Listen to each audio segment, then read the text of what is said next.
বাজারে গিয়ে কি আপনারও পকেটে টান পড়ছে?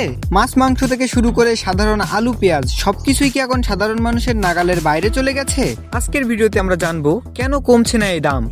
রাজধানীর কারওয়ান বাজার সহ বিভিন্ন বাজার ঘুরে দেখা গেছে যে গত এক সপ্তাহে নিত্যপণ্যের দাম আকাশচুম্বী।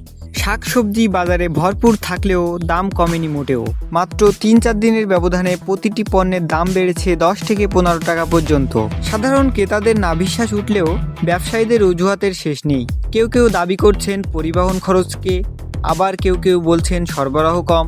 কিন্তু সাধারণ মানুষের প্রশ্ন একটাই, মাঝপথে সিন্ডিকেটের কারসাজি ভাঙবে কে? বাজার মনিটরিং কি তবে কেবল নামে মাত্রই সীমাবদ্ধ?